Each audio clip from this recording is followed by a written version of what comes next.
Çanakkale'de savaşın kaderini yalnız toklar, mayınlar ve siperler belirlemedi. Bazen bir uçağın gökyüzünde gördüğü birkaç ayrıntı, bütün bir boğaz savunmasının dikkatini başka yöne çevirebiliyordu. Bu yüzden Osmanlı havacılığının erken dönem pilotlarından Mehmet Fazıl Bey, Çanakkale cephesinde yalnız bir havacı değil, yukarıdan bakan ilk gözlerden biri olarak öne çıktı. Kaynaklara göre Fazıl Bey, 17 Ağustos 1914'te kullandığı Newport 6 tipi deniz uçağıyla Çanakkale'ye ulaşan ilk Osmanlı pilotu oldu ve Nara'ya inmeyi başardı. Bu olay, cephede Osmanlı hava gözetlemesinin fiili başlangıcıydı.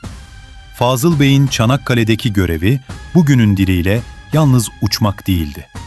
O, Boğaz dışındaki deniz hareketliliğini görmek, İngiliz ve Fransız gemilerinin yerini tespit etmek, adalar hattındaki hazırlıkları anlamak ve komutanlığa yukarıdan gelen bir akıl sağlamak zorundaydı. Fakat ilk büyük sorun, insan cesaretinden önce teknik imkansızlıktı. Çanakkale'de deniz uçağı için yeterli altyapı başlangıçta hazır değildi. Kaynaklarda deniz tayyaresi için gereken tertibatın bulunmadığı ve uçağın bir süre sahile bağlandığı, deniz kenarında hangar yapımına girişildiği yazılıdır.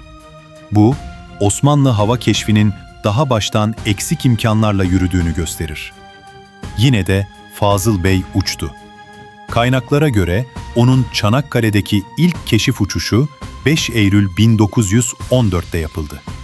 Bozcaada ve Limni yönünde gerçekleşen bu keşifte Boğaz çıkışının yaklaşık 10 mil açığında İngiliz savaş gemilerinin bulunduğu ve bölgede seyreden gemileri kontrol ettikleri tespit edildi. Bu, küçük görünen ama son derece önemli bir sonuçtu. Çünkü Osmanlı komutanlığı, düşman donanmasının yalnız beklemediğini, deniz trafiğini gözlediğini ve boğaz girişini fiilen baskı altına aldığını havadan doğrulamış oldu. Çanakkale gibi dar bir cephede görmek, bazen hazırlanmak anlamına geliyordu. Ancak bu ilk başarıların hemen ardından teknik sınırlamalar ağır biçimde hissedildi. Çanakkale araştırmaları, Türk yıllığında yayımlanan çalışmaya göre, Fazıl Bey'in getirdiği Newport 6, 19 Ekim 1914'e kadar yalnızca 5 keşif uçuşu yapabildi ve sonra artık hizmet göremez duruma geldi. Başka bir teknik değerlendirmede de benzin depo kapasitesinin yetersiz olduğu, bu yüzden uçağın 2 saatten fazla havada kalamadığı ve özellikle Limni, Mondros hattına kadar uzanacak derin keşifler için menzilinin sınırlı kaldığı belirtiliyor. Bu bilgi çok önemlidir. Çünkü Çanakkale'de Osmanlı hava keşif gücünün başarısı kadar sınırı da uçağın kendisiydi. Fazıl Bey cesur olabilirdi ama uçağı modern bir keşif platformu değildi.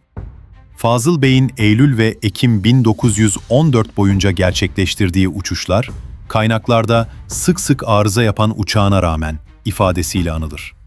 Bu ifade, onun yalnız düşman ateşiyle değil, motor güvensizliğiyle, bakım eksikliğiyle ve erken dönem havacılığın her an ölümcül olabilecek kusurlarıyla mücadele ettiğini gösterir.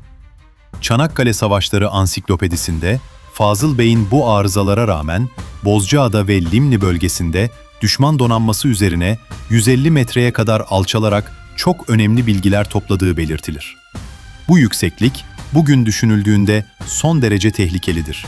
Çünkü hem düşman ateşine, hem teknik arızaya, hem de deniz üstü hava şartlarına açık bir uçuş demektir. Onun keşif raporlarının sonucu yalnız bilgi toplamak değildi. Komutanlığın tehdit algısını netleştirmesiydi. Denizden gelecek baskının yönü, adalardaki hareketlilik ve gemi dizilimleri boğaz savunması açısından önemliydi. Çünkü Çanakkale'de bir tabyanın, bir bataryanın ya da bir topçu mevzisinin hazır olması çoğu zaman düşman donanmasının nerede toplandığına dair 1 saatlik erken bilgiye bağlıydı. Hava keşfi bu yüzden cephede bir lüks değil, yoksul ama hayati bir zorunluluktu. Fazıl Bey'in raporlarının asıl önemi de burada yatar. Osmanlı savunmasının gökyüzünden gelen ilk düzenli uyarılarını taşıması. Fazıl Bey'in başına gelenler içinde en dikkat çekici olaylardan biri, 14 Ekim 1914 tarihli keşif uçuşudur.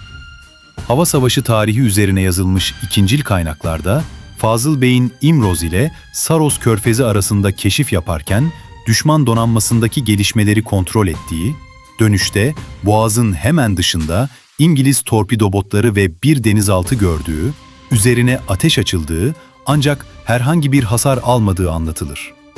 Aynı anlatıda denizaltının dalışa geçerek kaybolduğu da belirtilir. Bu olayın önemi şudur: Çanakkale'de Osmanlı havacısının ilk kez doğrudan düşman ateşiyle yüz yüze gelmesi, savaşın artık gökyüzüne de taşındığını göstermiştir. Ateş altında kalıp kurtulma şeklinde görünmektedir. 1914 sonbaharında teknik olarak sorunlu bir deniz uçağıyla Boğaz dışına çıkmak, düşman gemilerine yaklaşmak, alçak irtifadan gözlem yapmak ve dönüşte ateş altında kalmak başlı başına olağanüstü bir cesaret örneğidir. Çanakkale'nin ilk hava keşifleri, motor gücü sınırlı, menzili dar, her uçuşu kaza riski taşıyan ilkel hava araçlarıyla yapılmıştır. Bu şartlar içinde Fazıl Bey'in rolü, erken Osmanlı askeri havacılığının sınırlarını zorlayan bir görev tanımıdır. Bazı biyografik anlatımlarda Fazıl Bey'in 25 Ağustos 1915'te Nara açıklarında uçtuğu deniz uçağının arızalanarak geri döndüğü bilgisi de yer alır.